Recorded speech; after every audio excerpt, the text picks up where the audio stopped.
Hi folks, welcome to the Prepared Homestead. This is Travis. Thank you all for stopping by to watch. Looks like we have another beautiful day in store here in the Ozarks. So far this morning, the sky has been completely clear.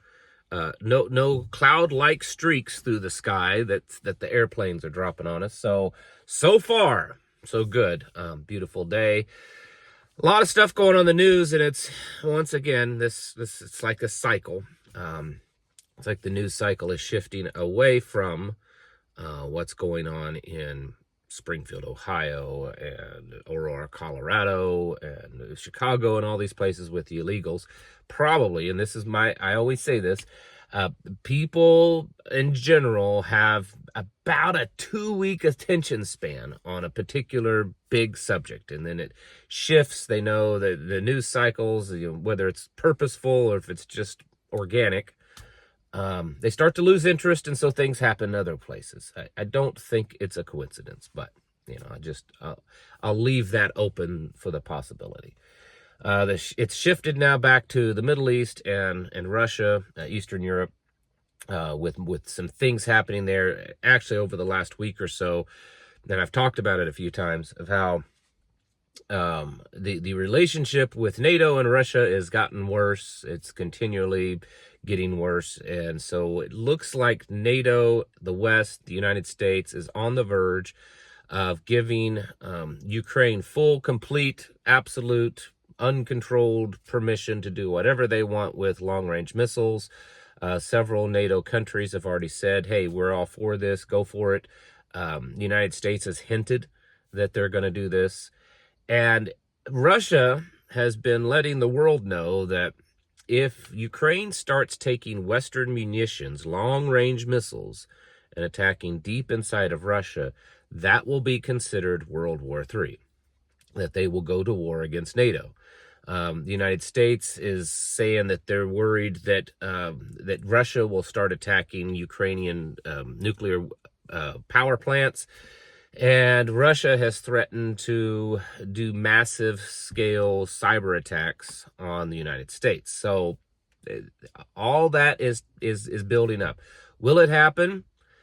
I don't know. I was thinking actually the other day on this, that in my opinion, watching all this stuff play out there in the Middle East, it seems that Russia does a little better, not 100%, but a little better job at following through with their threats versus countries like Iran, which pretty much never follows through with their threats. So when Russia makes a threat, it's probably a little bit better chance that they're going to actually do something about it. So that's heating up there. In the Middle East, the Houthis in Yemen have struck deep inside of Israel with a long-range hypersonic missile. First time that this has ever happened. Israel is saying that there were no casualties due to it, but the big thing is that this hypersonic missile flew there in the Red Sea, flew over like 3 American warships, I think a French, or maybe a couple other NATO warships. It was untouched, so it flew over them because it was flying so fast, hypersonic. They couldn't do anything about it, and it struck deep inside of Israel. And the news is reporting that Houthi militias have moved into Syria, preparing basically for an invasion or for a war with Israel, like a ground war. Like they're building up ground troops, preparing. Now, is that going to happen? Well, normally I would say unlikely, but Israel has said that they are prepared to invade Lebanon with ground troops, not just dropping missiles and bombs like they do, that they're prepared to go into Lebanon and take ground in Lebanon, that the head of the IDF told their Security Council that they've assessed everything, that they have plenty of weapons, they have plenty of stuff, that they're ready to go, and that they are going to invade Lebanon, southern Lebanon, and create kind of a buffer zone. So if that happens, then I think it's much more likely that the Houthis would get involved and would potentially get into a ground war with Israel. So all that stuff is happening, and like I said, just in the last 48 hours, 72 hours, something like that. It seems to have increased, you know. Are we at that fine point where we're going to see a war happen? Maybe not. But I think it's getting closer, and the tensions are getting bigger. And like I've said all along, the Biden administration, and not just the Biden administration, but I think honestly the West. I think the West needs a war. They need a war to distract from all of the problems, you know, the weaknesses, the economy, everything. And so they need it. And they're upset that, you know, over half of the world now is starting to, you know, side up with BRICS and their payment system. The other day, I think it was announced 159 countries have now said that they want to be part of the BRICS payment system. That's about 2/3 of the world. The list of countries that's actually joining BRICS just keeps getting longer and longer. And so we're watching an economic bloc that is also becoming a military bloc grow in size, that even though most of the countries are nothing compared to America and even most of the Western countries, the combined power of them is something that to behold. And this is a big thing, the vast majority of the world's natural resources, you know, rare earth minerals, things like that, are being held by these countries. So it's like a war, at least at some point, is inevitable. One other thing in the news I wanted to point out, Venezuela, and of course, you know, it's hard to tell what's actual facts and stuff with this because they put out a lot of misinformation, but this one I tend to think might be true because of all the stuff that's been going on now lately with Venezuela. Venezuela said that they arrested several foreign nationals, seized over 400 American weapons, and that they believe that this was a CIA coup attempt. They believe that they were able to uncover this and stop this, and that these were CIA operatives and weapons, and that they were trying to start some type of either a coup directly against their president, or to just cause some type of social upheaval in Venezuela. That's not surprising. America's done that before. And you know, you look at Venezuela as being a very oil-rich country, right, in this hemisphere, and that is very blatantly opposing the United States in many ways. So it wouldn't surprise me that the United States is doing something like that. When you kind of step back and you see the full scope of things, you know, of course, there's the whole stuff with Kamala, Camel, whatever. It's all just it's the most ridiculous clown show ever. And then I don't know if you guys saw that the other day, that Joe Biden, I thought this was totally fake. It took me a while to realize it wasn't some kind of AI video, and who knows, it still could be. But I guess Joe Biden put on a Donald Trump hat, a MAGA hat, and was displaying that, and it looked like he actually carried it with him onto Air Force One, which a lot of people are believing that just backs up what Trump said, that Joe Biden absolutely hates Kamala. He hates it. He hates this whole thing of them pushing him out. So who knows what's going on. It is a clown show, but that's what you get when you start electing clowns into office.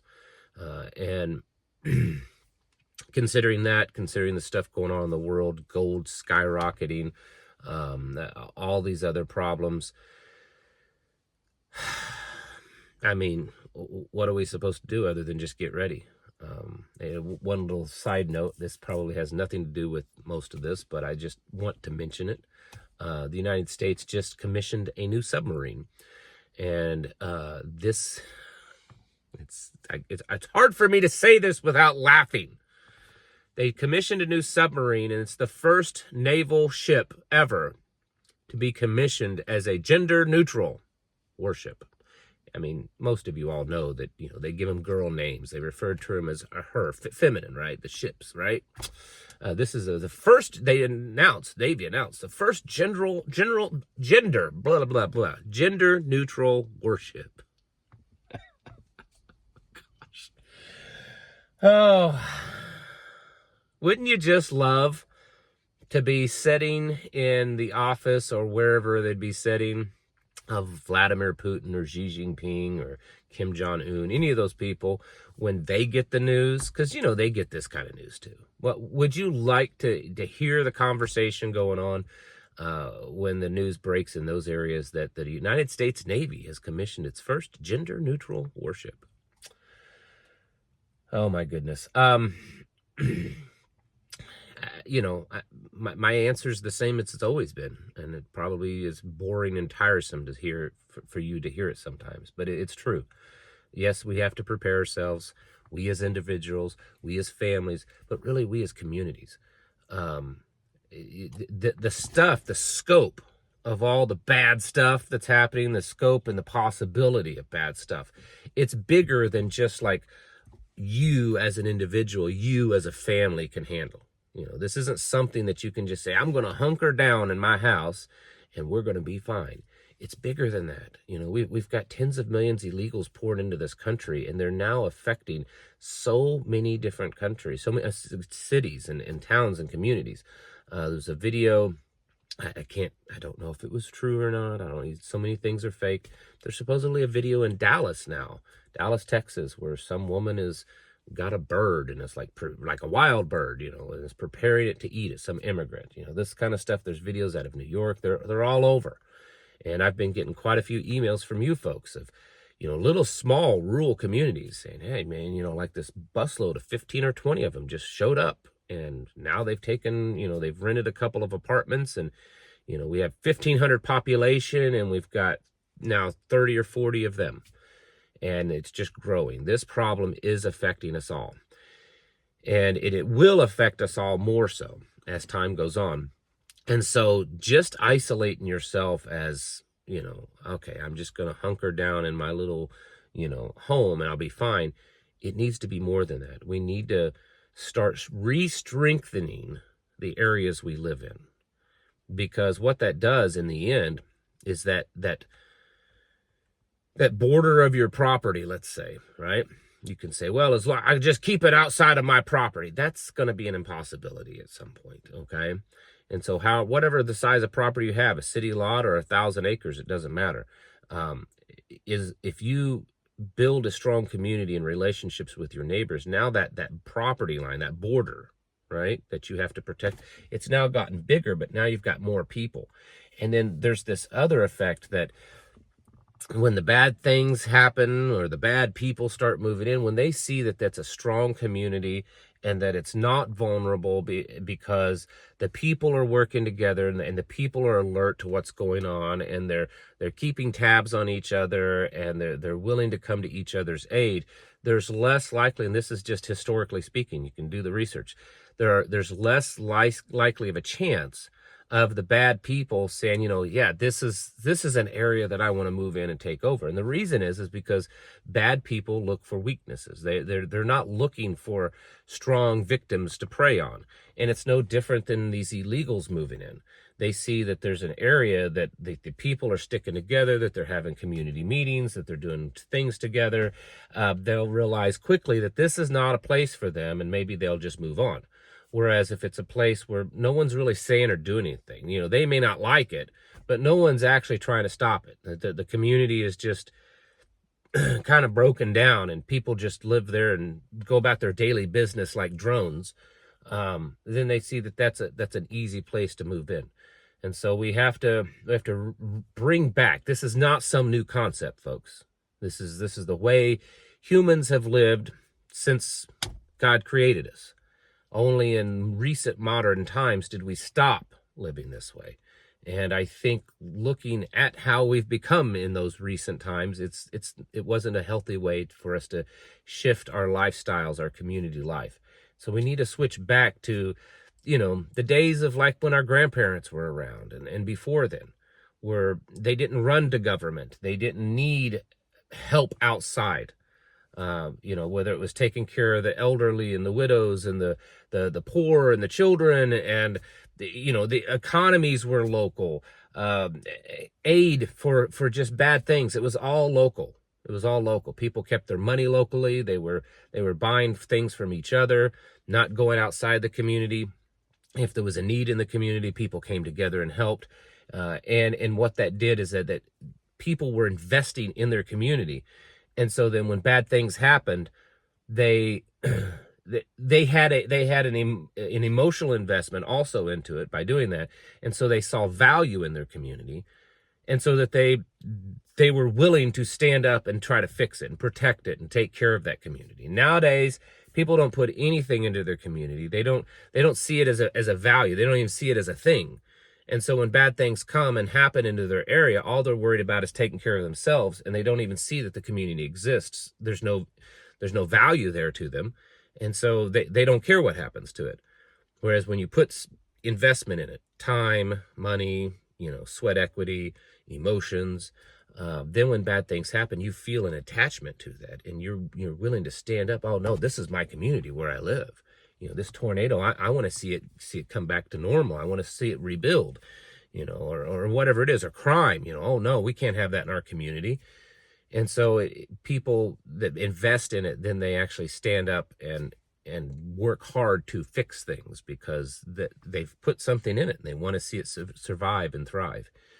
And so that's what we have to really start doing, and we better start doing it fast, because there's not a lot of time left. Folks, it's time to get your houses in order and to prepare yourselves mentally, physically, and spiritually. Thanks for watching. Catch you in the next video.